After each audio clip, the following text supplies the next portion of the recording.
¿puede la Agenda 2030 ser objeto de debate bioético? O dicho de otra manera, ¿puede la bioética entrar en diálogo con esta agenda de desarrollo?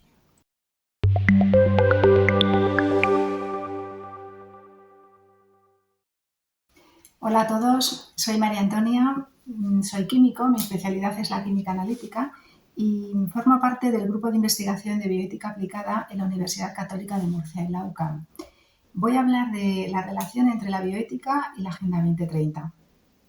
Como todos sabemos, la Agenda 2030 es el documento aprobado por la Asamblea General de Naciones Unidas en septiembre del 2015. Es una agenda de desarrollo mundial. No es la primera, ¿no? Está en continuidad con todas las anteriores y su contenido no es muy distinto.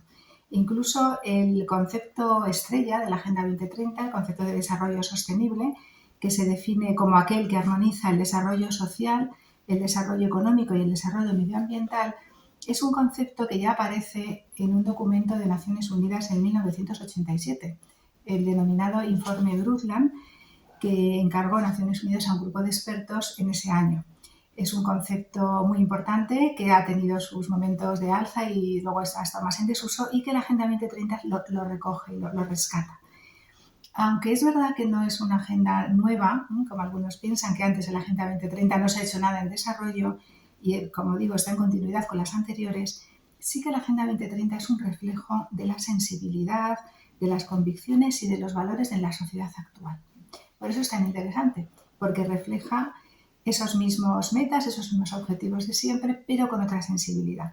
Por ejemplo, la sensibilidad hacia los más vulnerables, que aparece continuamente en la agenda, en todas las páginas, la inclusión de la discapacidad en la agenda, que aquí sí que es la primera vez que aparece.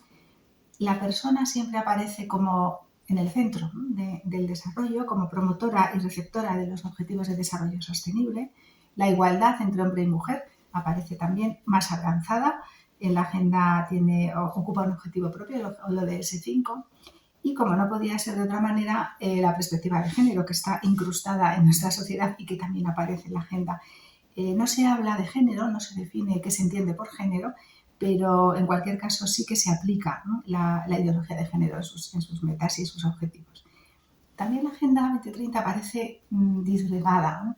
17 objetivos son muchos, están poco concatenados, poco vinculados.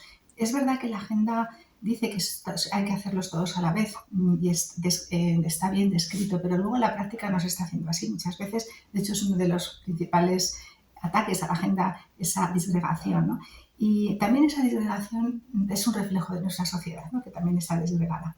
¿Por qué explico todo esto y por qué empiezo por aquí? Pues porque algunos, yo diría que muchos, piensan que la Agenda 2030 está introduciendo en la sociedad pues unos valores y unas convicciones.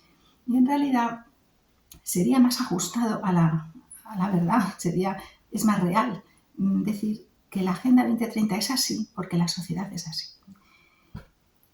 Otro aspecto que quería señalar en esta pequeña introducción sobre la agenda es que un tema muy interesante, muy importante. La agenda se define a sí misma como una agenda de acción, es decir, mira a la implementación de sus objetivos.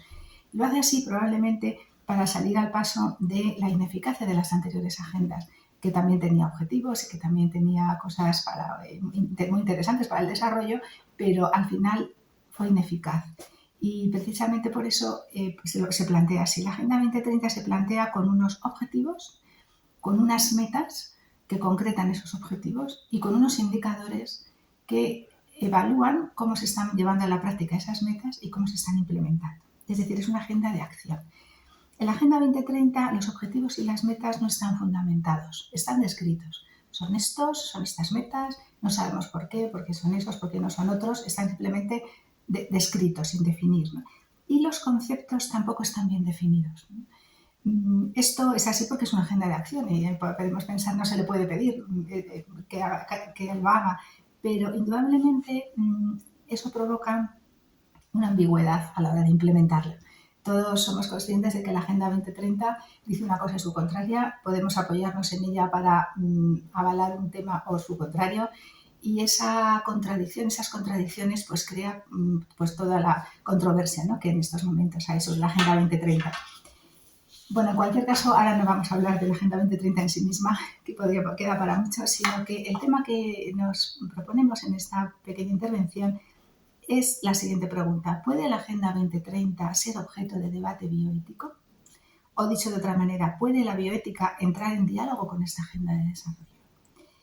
En principio, pues sí, porque la bioética es una ciencia interdisciplinar y tiene temas comunes y tiene con todas las ciencias y hay temas comunes también en la Agenda 2030. Yo he realizado el Topic Modeling del texto de la agenda. El Topic Modeling es una técnica de estadística que utiliza inteligencia artificial. Cuando se introduce el texto de un documento, por medio de unos algoritmos, extrae cuáles son los temas, ¿no? Los topics del texto. Y este que se presenta ahora en pantalla es lo que se saca de la Agenda 2030. Estos son temas bioéticos, todos los que aparecen aquí: la pobreza, el desarrollo, la igualdad, la persona, son nuestros temas. Bueno, es verdad que ya a simple vista lo podemos ver, no hace falta hacer una técnica estadística, utilizar la inteligencia artificial para verlo, porque son 40 páginas, el documento es pequeño, y en esas 40 páginas pues se lee y se deduce eso. Pero bueno, no está de más que la inteligencia artificial también avale que hay temas comunes, es decir, puede dialogar y puede entrar en debate con la Agenda 2030, también la bioética. En el reciente congreso sobre bioética en el que he estado hace unas semanas, en el que presenté una comunicación sobre este tema y en el que también se me animó a grabar este vídeo, pues se insistía, se recordaba esos 3 campos de conocimiento de la realidad que tenemos los hombres: la observación, la reflexión y el diálogo. Todos estábamos de acuerdo en que se observa poco ahora mismo en nuestra sociedad, se reflexiona poco y no hay casi nada de diálogo. Hay mucha confrontación. Y se hablaba allí en el Congreso de la importancia que tiene entender las posiciones de los demás, hablar su lenguaje, escuchar sus planteamientos, porque el diálogo tiene que ser siempre productivo y tiene que salir enriquecido ambas partes, ¿no? Y de crear esos espacios de diálogo en la sociedad, con la sociedad actual. Yo pensaba cuando escuchaba la conferencia que la Agenda 2030 podríamos decir que es un espacio de diálogo, porque la Agenda 2030 refleja la sociedad. No es que dialogue con la sociedad, es que me la da escrita. Esto es la sociedad de ahora, estas son nuestras convicciones, como decíamos antes, nuestros valores, nuestras metas, nuestros objetivos están aquí. Me pueden parecer mejor o peor, buenos o malos, insuficientes, erróneos, pero son los que son. No podemos prescindir de ellos. El debate bioético, el diálogo bioético, dicho con las palabras que decían en el Congreso, es siempre constructivo.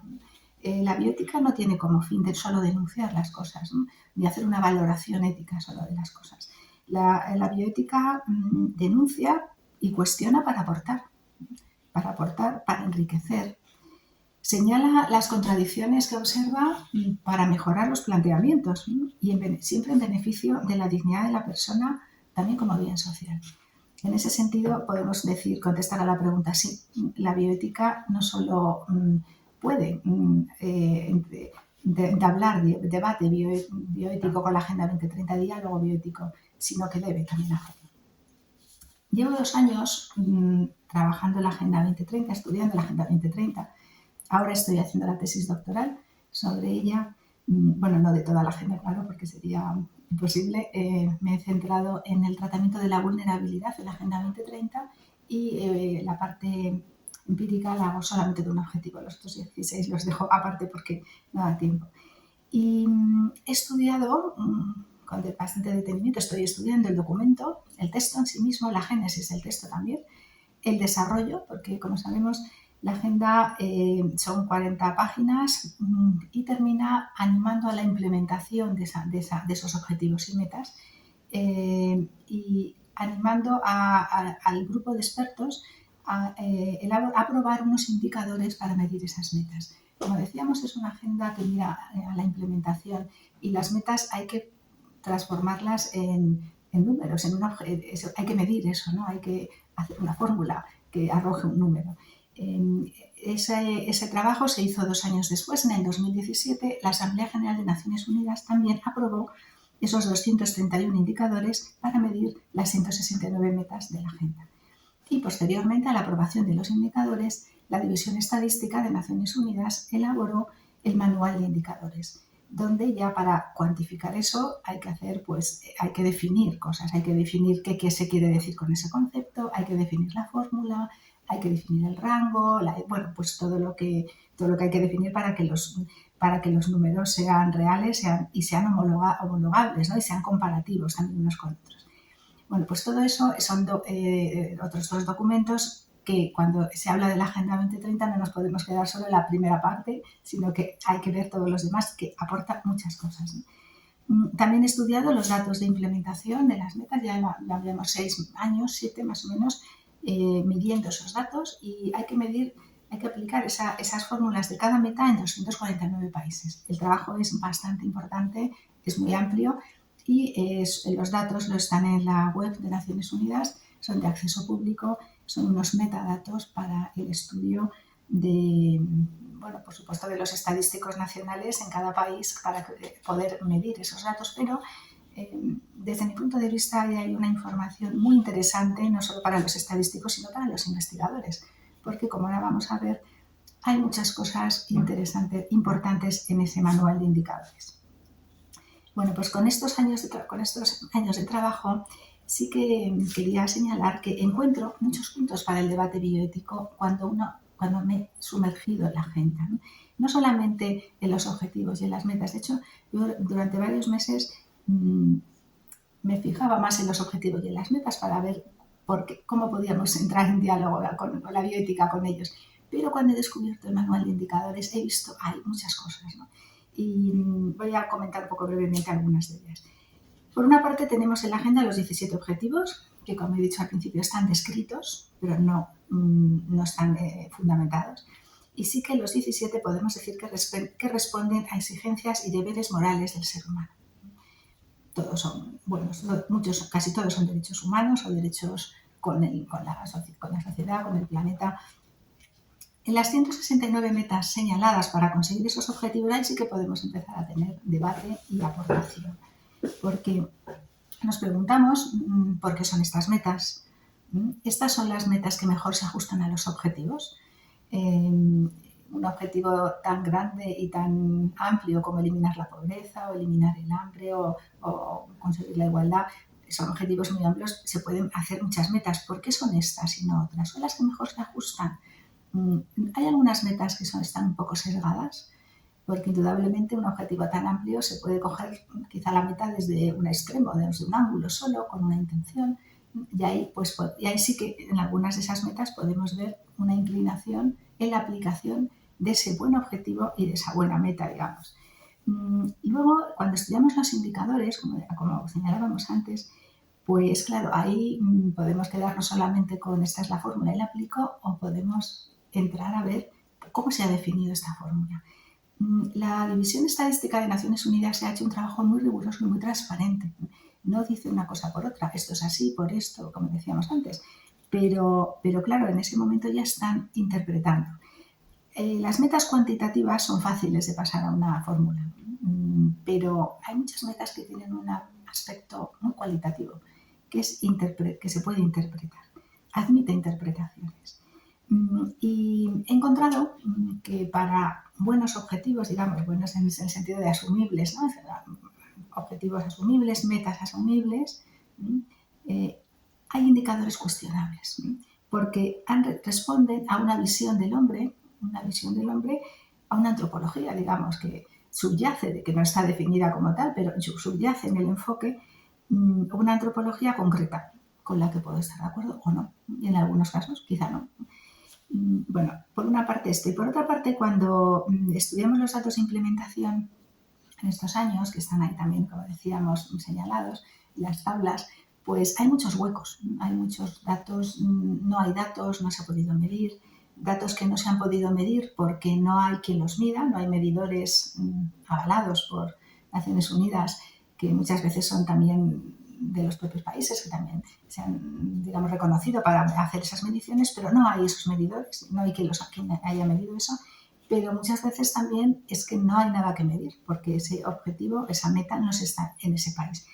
Y nos preguntamos, al observar los datos, por qué mayoritariamente es en los países más vulnerables y más rezagados donde faltan esos datos.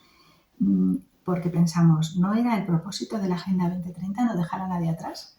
Era el objetivo que tiene y lo señala y lo dice de una manera muy contundente en el preámbulo, el segundo párrafo del preámbulo de la agenda. Nos proponemos no dejar a nadie atrás, vamos a ir todos juntos, ¿no? Y vemos que no estamos yendo todos juntos, que se siguen quedando detrás pues los de siempre, los países menos desarrollados, los más rezagados. Y también observamos en ese sentido que quizá cuando vemos esos huecos, cuáles son, en qué metas concretas, pues nos damos cuenta que a veces esos objetivos mundiales válidos para todo el mundo, porque todo el mundo somos iguales, esas metas, esos objetivos mundiales están concretados en unas metas y en unos indicadores más que miran más al primer mundo que al mundo total, ¿no? Es decir, son unos metas indicadores que podríamos llamar de talla única. La talla única no es buena para nadie porque todos somos distintos, pero una talla única, una manera de medir, de concretar una meta en Canadá, en Sudán, es que no puede ser lo mismo porque hay cosas que en Sudán no hay ni agua, ni escuelas que medir, o sea, bueno, hay una gran diversidad de países y de situaciones en las que no lo estoy consiguiendo. Y entonces, al no conseguir esa implementación del objetivo, en realidad lo que me está demostrando es que no estoy avanzando hacia el objetivo, que es un derecho humano también. Y entonces nos cuestionamos qué está aportando la Agenda 2030 al desarrollo de los países que más lo necesitan. Se supone que es una agenda de desarrollo. Es verdad que los más desarrollados pueden mejorar, podemos mejorar, pero en el mundo hay muchos países que necesitan una implementación, una vivencia de derechos humanos mucho mayor. Es decir, este quizá es el meollo de mi intervención, porque es lo que quiero señalar. Desde los datos de la implementación de los objetivos y las metas, se puede ir a la causa de ese escaso avance, ¿no? o de esa interpretación de los datos. En los resultados de implementación podemos encontrar base empírica para cuestionar, por una parte, el concepto del que parte e incluso el mismo proceso de trabajo. El concepto en que se parte, ¿qué concepto de persona subyace? De vulnerabilidad, de dignidad. ¿Por qué se nos ha perdido por el camino a la hora de implementar esa gran objetivo, esa meta concreta y asumible y necesaria? ¿Por qué no se ha conseguido? Pues porque quizá el concepto no era suficientemente robusto, amplio, profundo, falta una base antropológica. La base empírica la encontramos en el resultado. Y lo mismo con el proceso de trabajo. ¿Por qué lo que decíamos antes de los países menos desarrollados? ¿No sería conveniente o necesario dar más protagonismo a las personas de esos países, no imponer, ¿no? esas mismas mediciones, esos mismos indicadores? ¿No? Porque la Agenda 2030, aunque no lo dice expresamente, no está así expresado, sí que rezuma un poco de estatalismo, es decir, el Estado, los gobiernos otorgan derechos, ¿no? a las personas, a la sociedad. Los derechos no se otorgan. Las personas, los derechos se reconocen, ¿no? Los derechos salen, los tenemos nosotros, los tenemos las personas. Y una política social acertada y buena es la que reconoce esos derechos y la que los lleva a la práctica, no los otorga, ¿no? Esa imposición, ese un poco de arriba abajo que se ve un poco en la Agenda 2030, también se está viendo los resultados que no están siendo buenos. No vamos bien en la implementación de metas y objetivos. No vamos bien, no lo digo yo. Lo dice los últimos datos en el informe de progreso de los ODS. El secretario general de Naciones Unidas de este verano, en julio del 23, hacía esta valoración. No vamos bien. Parece que nos falta mucho todavía para el 30, pero no falta tanto y no vamos bien. Y quizá ese no vamos bien y en dónde no vamos bien y por qué no vamos bien nos puede hacer reflexionar y dar una base empírica para poder hacer esa reflexión bioética, esa aportación de la bioética. Con esto me parece que queda claro que estoy hablando de un debate bioético un debate académico. En la Agenda 2030 se puede aceptar, se puede rebatir, pero se puede también estudiar académicamente. El debate bioético académico es riguroso, es respetuoso, es enriquecedor y no es todo nada, me gusta, no me gusta, sino desde utilizando su mismo lenguaje, como decíamos antes, el mismo lenguaje, su lenguaje de implementación de objetivos. La agenda mira a los resultados, pues desde esos mismos resultados ir hacia atrás y ver, cuestionar para enriquecer. Voy a terminar pues con resumiendo en 5 puntos lo que aquí más o menos ha salido, las conclusiones. En primer lugar, en la Agenda 2030 hay planteamientos y objetivos que responden a exigencias y deberes morales del ser humano. Hay otros que no, que requieren otro enfoque. Y la bioética no puede quedarse al margen de ese debate, anulando todos o simplemente denunciando que no vale, ¿no? Hay que entrar en ese diálogo. Como agenda de acción, mira la implementación de objetivos y metas. Por eso, saber cómo se han definido los indicadores y qué proceso se sigue en la elaboración de los datos aporta información de interés para una valoración bioética. La Agenda 2030, en tercer lugar, necesita un fundamento antropológico más firme, más claro, más robusto, porque con él se aseguraría una mayor eficacia en la consecución de las metas y los objetivos, porque la persona es la principal receptora y promotora de los objetivos de desarrollo sostenible. La bioética tiene mucho que ver tiene mucho que aportar en este aspecto. La persona es el punto en común entre la Agenda 2030 también y la bioética. Por otra parte, la Agenda 2030 propone soluciones para resolver los problemas mundiales. Hay que proponer soluciones porque hay muchos problemas y hay que avanzar en esas soluciones. Pero propone soluciones, pero no promueve por sí misma actitudes en las personas que los deben hacer, ¿no? Que hagas esto, que hagamos esto, miramos esto. Se está dedicando mucho tiempo a la medición de la implementación. Y quizá haya que ver por qué la implementación es tan escasa, porque incluso no medimos, ¿no? Es verdad que ya el hecho de no poder medir ya te dice mucho de la precariedad de ese país, la precarización de esa meta en esa determinada sociedad, pero hay que promover las convicciones en las personas, sin desestimar el enorme esfuerzo estadístico que se está haciendo. Hay un gran trabajo de transferencia de información, de tecnología, se están haciendo muchas cosas, porque es verdad que no podemos permitir en el mundo que haya cosas que ni se midan, no se pueden ni medir, pero quizá la balanza entre la formación de las personas que deben promover esos objetivos y la medición pues está un poco desequilibrada hasta la medición y a la estadística, y ahí también la bioética puede sacar su propuesta, ¿no? De más a la persona y más a quien debe hacerlo, más a la formación, a la información y a la educación. Y por último, el gran compromiso: prometemos que nadie se quedará atrás, que está referido en la Agenda 2030 a las personas vulnerables y a países en situaciones de vulnerabilidad o menos desarrollados. Es un compromiso bioético. Ahí también tenemos otro punto en común, la bioética y la Agenda 2030, y es el que más claramente nos está cumpliendo. Es el que, de alguna manera, hace que pierda credibilidad toda la agenda. Pues se están consiguiendo cosas buenas, pero lo más importante no se está consiguiendo, se siguen quedando atrás los mismos, se está avanzando muy poco.